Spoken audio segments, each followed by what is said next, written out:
Hi Pisces, welcome to your April 2020 Astro Update. It's Rena here. So this is a month where there's activity in your second house of earned income. This is a time when you may notice in general that you have better money experiences because of these triggers. As I record this, it's actually close to the middle of March, and so the new moon in Aries has not occurred yet, and probably a lot of you listening will be listening before that new moon as well, so I'll tell you about it since it's in your future, and that's on the 24th of March at 4 degrees of Aries. So this will be in that second house, and the sun actually goes into Aries on the 19th of March. So when we go into April, the sun is in that second house, and Mercury goes there on the 11th.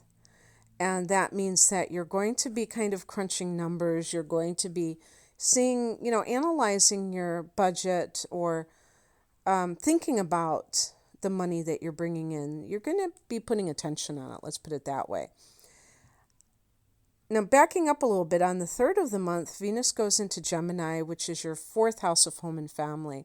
Venus can indicate money coming, to you in that area of life, and this can be through the mother. This can be through real estate. So it's possible that if you're selling a house, you receive the proceeds from that, or you're using money to buy a new house. And it's interesting because Venus is the ruler of the second house. So it has that connection with finances, your finances, the money that you earn. But in the 4th house, it's also beautifying things. So it could be like you're sprucing up your house, you're painting it, or you're redecorating it in some way, or you're spending, maybe you're getting new furniture or something along those lines. On the 7th, there's a full moon at 18 degrees of Libra, and this will fall in the 8th house. Now, this could even be connected somehow because the 8th house can be inheritances. So if you were in some kind of, issue, it doesn't even have to be a fight. You might have just been in negotiation, or you were made aware of a probate, a will.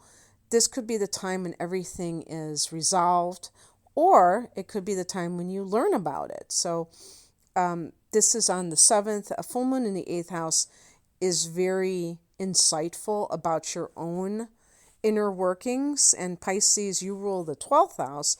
So this is another water house that is ruled by Scorpio, and it's about the psyche, it's about the shadow self. And so this can make you dive deep within yourself and kind of gain insight into some of your tendencies when it comes to, what motivates you, what upsets you, all those kinds of things that we shove under the rug can come to your awareness. Definitely is psychic. This would be a good time to channel. If you are into that stuff, you might connect with somebody from the other side.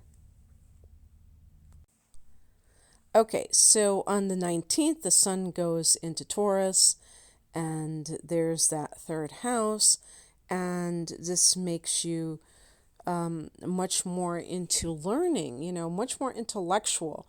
And when I say makes a person into something, I don't mean that, we just change completely, but it's that influence that kind of puts our attention in a different area of life. And so with the sun, we're talking about aspiration. So aspiring to learn, aspiring to be a teacher or a student, especially if you're studying some practical skill. That's what the 3rd house represents, the desire to communicate, to be a communicator. On the 22nd, we have a new moon here at 3 degrees of Taurus. So what kind of things do you want to what seeds do you want to plant in the area of your mind? Do you want to learn a new skill? Do you want to become a tutor, a teacher, a writer? That's what all of that is about. And so that's happening on the 22nd, and then Pluto goes retrograde at 25 degrees of Capricorn on the 25th of April. So for Pisces, this is actually your 11th house.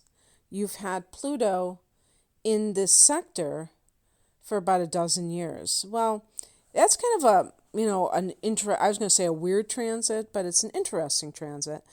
And it's something where, I'm trying to think of how this may have impacted some of you. Pluto in the 11th house, if you have this in your natal chart, could mean having friends that are in high places and powerful places that can help you, However, it can even be the underworld. Pluto can, kind of rules that. So it can be kind of like shady characters that come into your life.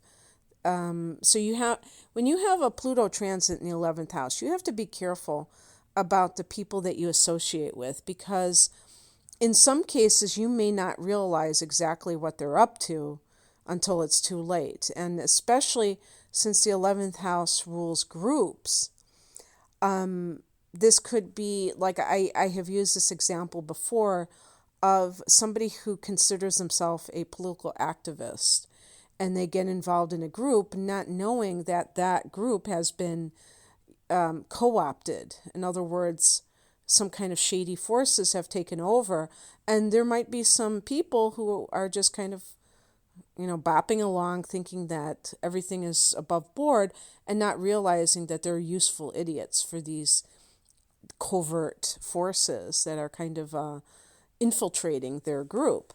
Because Pluto can be kind of like the intrigue or the secret society, something that is under wraps. Now, this could be like you joining a secret society. I don't know. I know you're not going to join the Illuminati, but something that is maybe like even kind of the occult, but not, something bad, but something that has that connection to it, because Pluto is one of the rulers of Scorpio, and that's where we get all this secrecy and covert stuff from. But, part of that is the 8th house that Pluto rules is transformation. So there's that appeal that you may have in feeling the power of a group, but maybe the power that's like a psychic power. So maybe even like a meditation group, but one that you really feel that when you're together and you're meditating, that it gives you that you're like extremely powerful as a group in that sense, and even feeling that sense of regeneration. Now that, but this is also the case of friendships with, like I said, even as a transit, this could be friendships with people in positions of power. And so you may be seeking people to help you, because you've also had, recently you had Jupiter in your 10th house and Saturn in your 10th house in recent years, Pisces. So you may have experienced career success, and you're looking for that to continue. And you're looking for the networking that the 11th house can be associated with, and trying to kind of gain power from that. And so making those connections with people in high places, for instance, maybe one of the facets of a transit of Pluto in the 11th house. But now Pluto is going retrograde for several months. And this can mean that you have to look at your own personal power as it connects with others. How does it, instead of like looking to the outer world for that, how do you stand within your own power? Do you give away your power? Pisces is a sign that is really affected by their environment. So I wasn't even thinking, I was forgetting that you're Pisces. So definitely in the last dozen years, look at the kind of people that you associate with and make sure that they're on the up and up, because, they say birds of a feather flock together. Well, you don't want to be with people who are, not that, unsavory characters, as we would say.